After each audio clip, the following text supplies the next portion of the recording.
Ladies and gentlemen, welcome to another episode in our TNA series. Of course, I'm Sierra Daredevil, bringing you all of the live action as we are just a handful of days out from Bound for Glory. This is not the go-home show. This is the week before the go-home show. But things are definitely going to be breaking down, including that big six-man tag team matchup in the main event tonight. The TNA World Heavyweight Champion Magnus teaming up with his two bodyguards, friends. Abyss was labeled as his bodyguard. We're not sure what Joe is, but Abyss and Samoa Joe are teaming up with Magnus to take on the recently returned Austin Aries, the man taking on Abyss at Bound for Glory, Jeff Hardy, and the number one contender for the TNA World Heavyweight Championship and winner of the Bound for Glory series, Johnny Impact. Of course, on top of that, we also have a bunch of other things to happen tonight, but we're going to dive into the action. We start off with a dark match in which Harry Smith of the Killer Elite Squad defeats Jimmy Jacobs in 8-10 by pinfall. The running power slam gets a 53. Nice little match there. Nothing too big of a note there. After that, another dark match features Taryn Terrell defeating Serena Deeb in 8-26 by pinfall with a flying crossbody. Gets a 46 rating. Again, just another match to kind of get some people featured that hadn't been featured in a few weeks. So we start off the show in front of 7,625 people in the Shreveport Convention Center in Louisiana, with Eric Bischoff opening up things in his office. He says that he's kind of running down the Bound for Glory card, despite struggling when going off script for some reason, including some additions to the card. He kind of runs down the World Heavyweight Championship main event of Magnus and Johnny Impact. He runs down the X Division Championship on the line, DJZ defending against Colt Cabana. He runs down the fact that the Knockouts Championship is going to be on the line, Mickie James defending against Gail Kim. He talks about AJ Styles and Chris Sabin going one-on-one. He talks about Kurt Angle in the handicap match against EC3 and Rockstar Spud. Surprisingly, none of those three are on the show tonight. Yeah, anyway. And then he also talks about some additions to the card. He also announces that tonight that the Jeff Hardy and Abyss match at Bound for Glory will not be a regular matchup, because these two clearly cannot have just a regular matchup after the Monsters Ball match and all the issues that they've continued to have with each other. It is now going to be a 6 Sides of Steel escape only matchup at Bound for Glory. So the only way to get the victory is to leave the cage. We'll have to see how that ends up happening with that. He also announces that at Bound for Glory, there is going to be a Gauntlet for the Gold match featuring 15 of the Knockouts going at it to determine the next challenger for the Knockouts Championship after Bound for Glory. We'll have to see who ends up getting that one. He does kind of announce that Madison Rayne and ODB are going to be a part of that, as well as some of the recent additions to the TNA roster. So we'll have to see how that plays out. I was going to show you the Explosion show before this, and I forgot to, but I'll show you it afterwards. Anyway, and then he also announces that there's going to be a triple threat tag team matchup tonight as the first match of the show to determine the number one contender for the World Tag Team titles at Bound for Glory. It is going to be Beer Money taking on Team 3D, who we haven't seen in a few weeks, but they have had some somewhat success since returning here to TNA. And they are also going to feature Stenerico as part of that match, as Eric Bischoff sees some potential in them and sees some great things in them and wants to have them have a chance. So Beer Money, Team 3D, Stenerico here tonight. The winning team of that matchup goes on to Bound for Glory to challenge the Wolves for the tag team titles. It's 78 rating for the segment. Good stuff. After that, we get a 67 rated segment where the Motor City Machine Guns are actually leaving Bischoff's office. The Bischoff bit was kind of a pre-taped thing, taped probably half an hour before the show, and so this is the first live segment of the show. And it features the Guns leaving Bischoff's office when Chris Sabin tells the camera that tonight they've asked Eric Bischoff for and received a tag team matchup it's going to be the Motor City Machine Guns taking on AJ Styles and whoever he can find as a partner. Alex Shelley says that, kind of offhandedly says, as if anybody would team up with him. Shelley kind of chuckles about that, but Sabin doesn't seem to really chuckle about it too much. He just kind of a little more focused and says that he'll see them later tonight. So there is that. I just realized, you're going to see my pointer for a second. There we go. But yeah, so we're going to have the Guns taking on AJ Styles and whoever he can find as a tag team partner for later in the night. After that, we get the 3-team tag team elimination matchup in which Beer Money in 12:03, which is kind of surprising, could have been a little longer, but in 12:03, Beer Money defeats Team 3D and Stenerico in 12:03 there. Stenerico was the first team eliminated. Team 3D was the final team eliminated. Beer Money now has the shot at the World Tag Team titles at Bound for Glory. Not like that was going to be much of a surprise, because that's what we're clearly building up to, but we still made sure that Beer Money earned their title shot. A really great matchup here, 76 rating. Bully Ray head and shoulders above everybody else, but Rude and Storm were up there. Rude's in-ring performances have just continued to slip, and I'm not sure what's going on with him, but I don't think he's like declining physically or anything like that.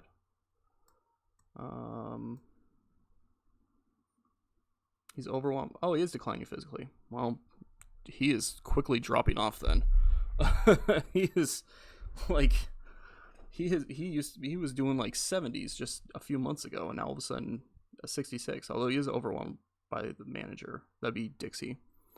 So maybe I need to get Dixie from being Beer Money's manager, because they're both being overwhelmed by her. So maybe I need to get rid of that. Nevertheless, 76 rating for the matchup, and now Beer Money have this shot at the titles. Speaking of which, afterwards, the Wolves, who were at the who were kind of standing, they weren't at the commentary desk like on commentary, they were just kind of seated near the desk though. But they kind of stand up from around there and kind of stare down Beer Money, who's celebrating, while Beer Money kind of stares them down a little bit. So a little bit of a stare down before the matchup at Bound for Glory. After that, Colt Cabana is interviewed by Jeremy Borash backstage, and he says he's looking forward to a great matchup with DJZ at Bound for Glory. That he plans to bring the X Division Championship back home with him afterwards, though.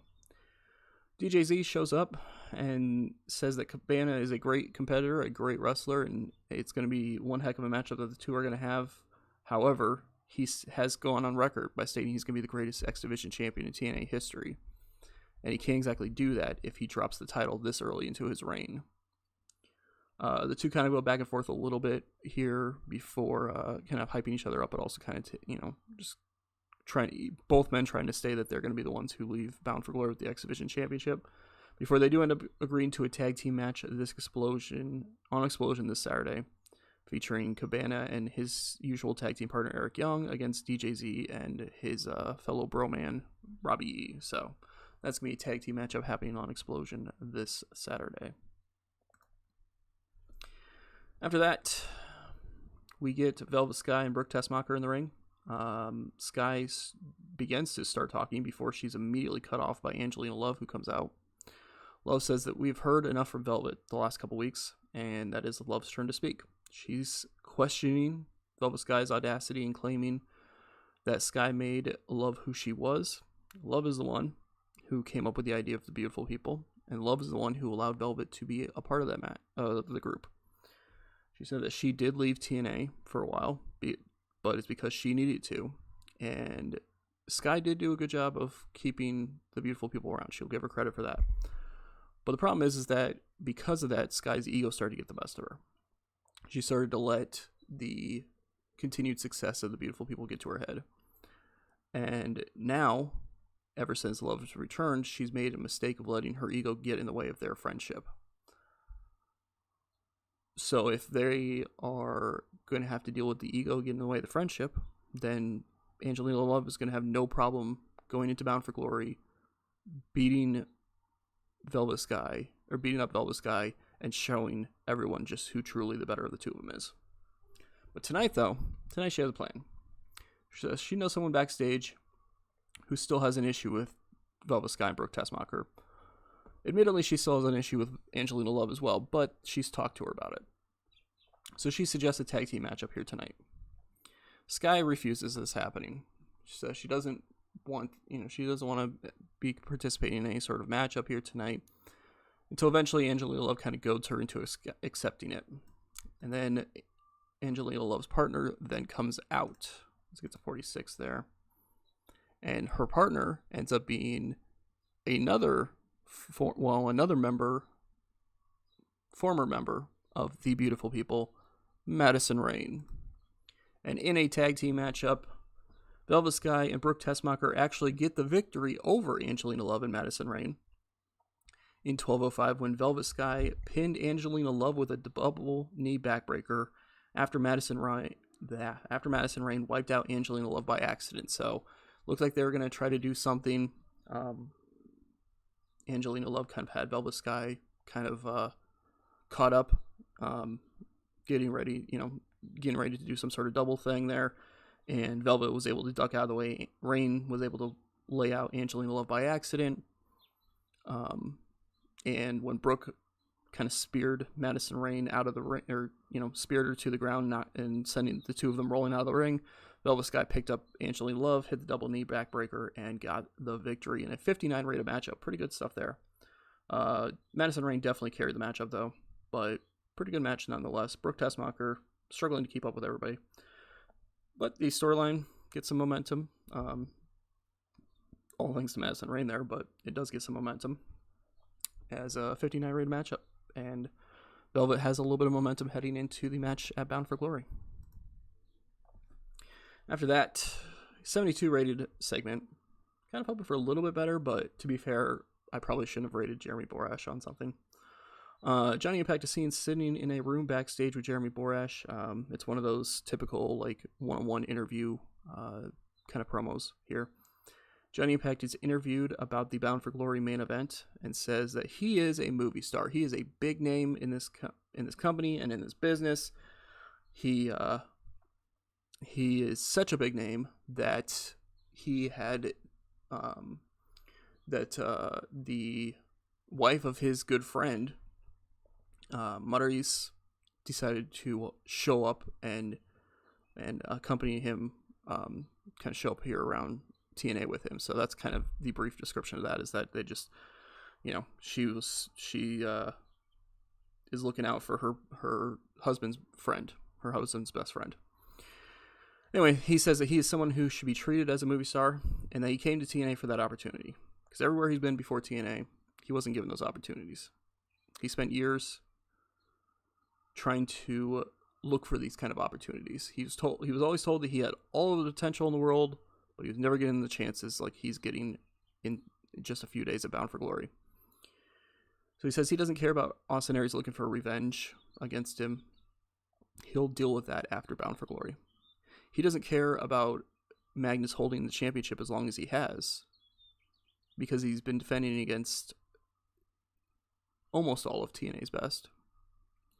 Because he doesn't care about any of that, because all he cares about is that at the end of Bound for Glory, when the show fades off to black, you will see Johnny Impact standing there, the new TNA World's Heavyweight Champion.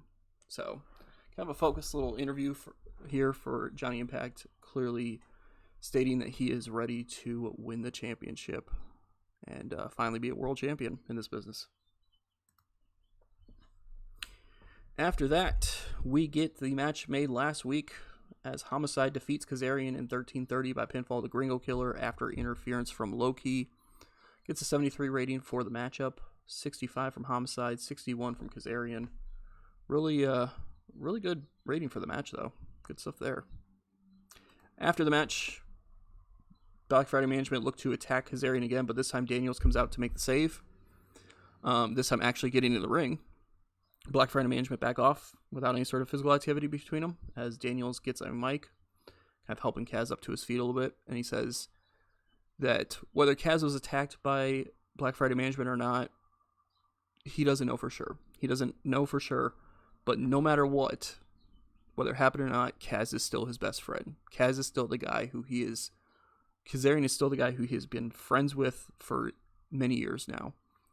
And that if anybody has a problem with Kazarian, you have a problem with Christopher Daniels. So it's time to settle that problem. Black Friday Management versus Bad Influence at Bound for Glory.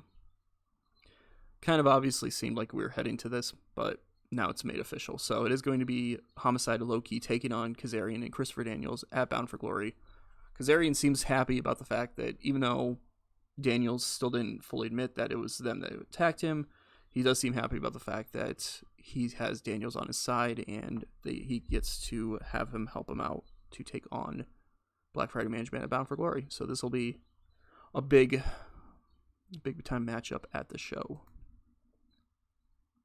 After that, we get a match featuring the number one contender for the Knockouts Championship taking on a debut as Gail Kim defeats Veda Scott in 6:31 by pinfall with a Hurricanrana. 59 rating for the match. Good stuff there. Mickie James joined the commentary desk for this matchup, putting down Gail Kim as usual. Gail Kim with a 63, Veda Scott with a 32. Veda Scott joining the Knockouts division here in TNA. She's also going to be the interviewer on Explosion. So she's going to be like part-time interviewer, part-time wrestler.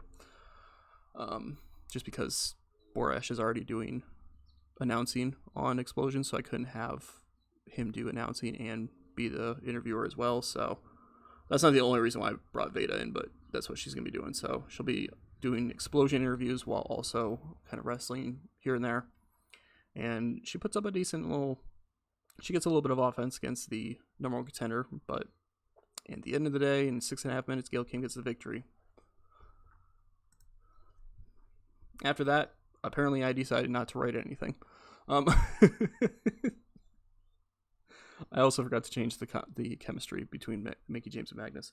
What was supposed to be written here is that after that, Mickie James stood up from the commentary table, kind of lifted the championship up in the air, and Gail kind of just smiled at her from the ring. Mickie James kind of yelling. She still has the headset on, so she's yelling out that she's still going to be the Knockouts champion, that Gail Kim is second rate compared to her, and that she's still going to be the queen of the Knockouts. So kind of a distance back and forth verbal argument with each other as both women look to be the one who leaves Bound for Glory with the Knockouts championship. Yeah. All right. Anyway, after that, Motor City Machine Guns come out for their matchup, and they mock AJ Styles for not having any friends. They say that he has no friends back there that would want to team with him, or at least ones that aren't already busy, because they know that maybe he'd be able to get like Jeff Hardy to team up with him, but Jeff Hardy's busy, and maybe he'd be able to get some of his other friends to team up with him, but they've already been busy. AJ Styles' music hits, and he comes out there, standing there on the stage for a moment before he gets joined on stage by Amazing Red. The two nod at each other before they head down to the ring. So, Amazing Red, who is former ROH World Tag Team Champions with him. So, kind of a little bit of a history there. As the Machine Guns are not exactly thrilled about the fact that they have to have this as a actual tag team matchup now. And the match itself gets a 76. Let's go. As the Machine Guns actually get a victory over AJ Styles and Amazing Red in 12:57 when Chris Sabin pinned Amazing Red with the Cradle Shock. 76 rating. Red was the weak link. Styles was head and shoulders above everybody else. Exactly how I expected all that to go. But big time victory for the Guns as they have a official victory over AJ Styles, even if Sabin was the one who pinned Amazing Red in the matchup. But nevertheless, big victory for the Guns as they get some momentum heading into Bound for Glory, or at least for sure Styles does. Or not Styles, Sabin, I mean. After that, we go backstage where we see MVP and Bobby Lashley. MVP says that Bobby Lashley is a mega star on the rise here in TNA, and he needs to be treated as such. So the fact that he is not on the Bound for Glory card is absolutely ridiculous. But MVP has a plan. See, MVP still has some of his contracts with him from his time in charge here in TNA, and he's using one of them at Bound for Glory.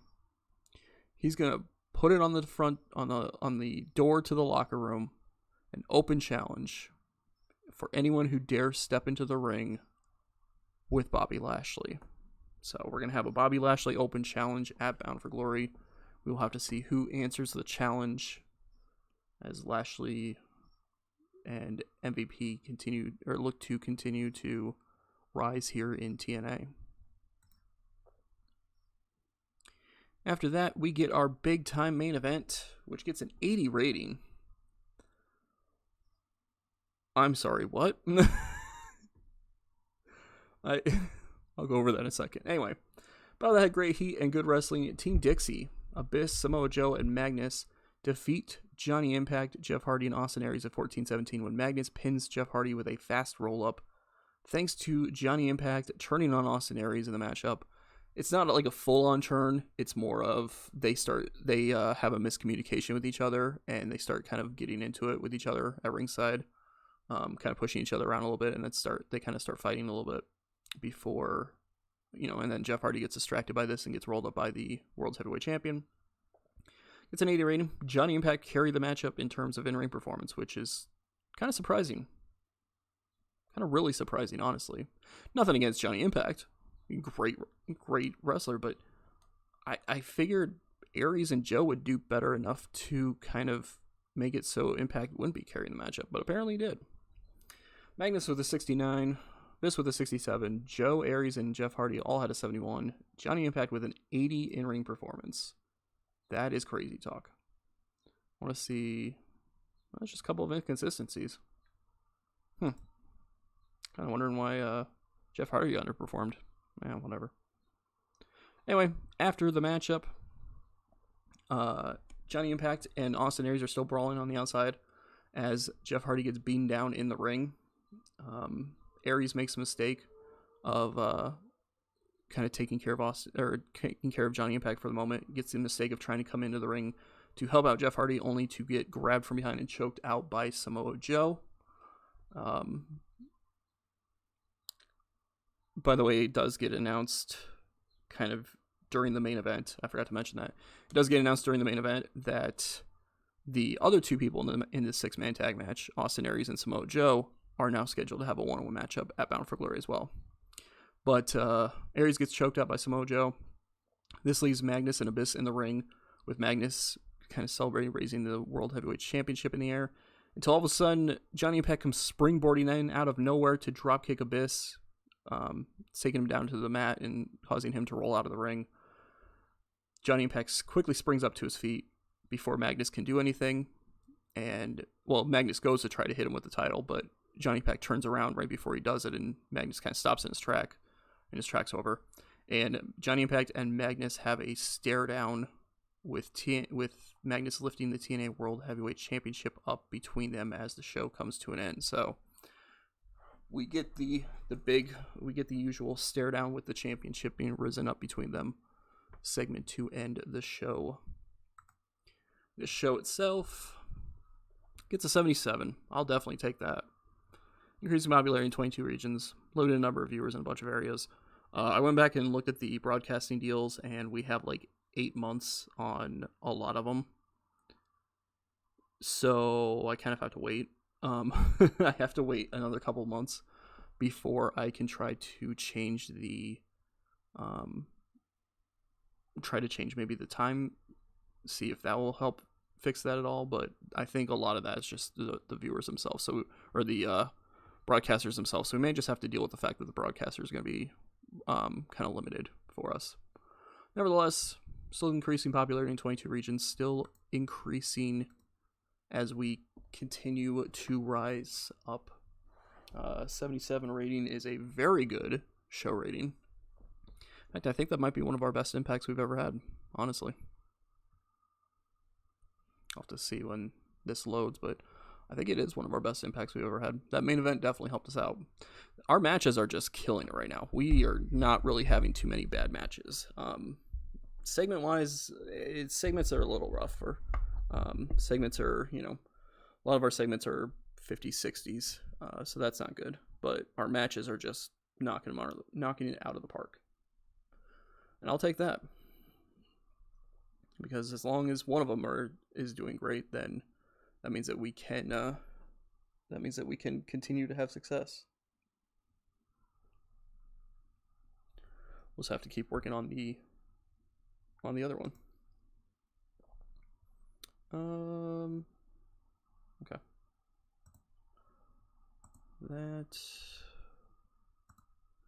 Show the ratings here. As you see, yet again, dominating everybody else on the show or on the night. Although All Japan had a show, that got a 75, but not nearly as many viewers. Oops.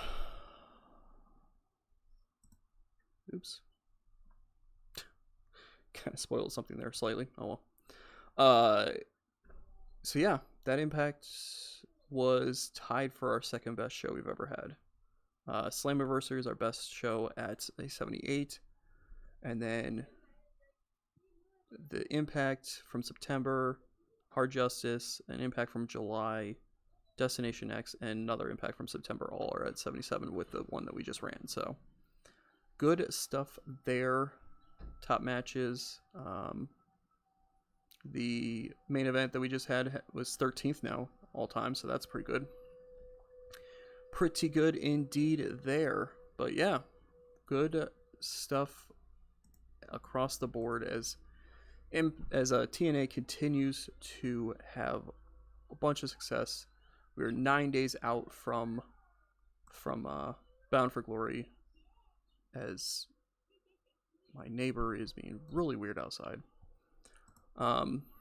Quick look at Explosion this past week. We had the introductions of some knockouts, some other recent signings. The Lucha Sisters, as you see there, Mia Yim and Leva Bates are teaming up here in TNA, and they took on and defeated Team Kick, which is Evie and Nixie Noel, another tag team here, looking to be part of the Knockouts tag team division heading forward. Hernandez got a victory over Lance Hoyt. We had an interesting thing that kind of teased a potential tag team in the future for TNA, as Rosemary and Mischief had a interesting interaction backstage. Mischief also signed to TNA, so potentially a interesting tag team there between those two. April Mendez defeated Kimberly, who is another signee to TNA. Cabana and EY defeated Red Dragon, who is also now here in TNA. They are here to I just realized I misspelled that there after that, but they're here to try to prove themselves here in TNA as well. And the main event, Explosion, featured Sean Benjamin defeating Paul London, kind of in a tainted way, as the two are starting to have some issues with each other the last week or so. And now Sean Benjamin gets a tainted victory in that first one-on-one matchup between the two of them. So that's kind of a little bit of an ongoing feud happening mostly on Explosion there. Not really going to be on Impact too much, but you never know. We'll see. Nevertheless, all that said, I thought this was a pretty successful show. One of our best shows we've had. For sure, tied with our best Impact show we've had. And then we go into the go-home show for Bound for Glory next time. It'll be a hell of a show. No matches planned ahead of time, so that'll be kind of interesting to see what ends up playing out just mere couple of days away from Bound for Glory. But thank you for watching. Definitely appreciate it. Hopefully you guys are enjoying the series, and we will catch you guys next time.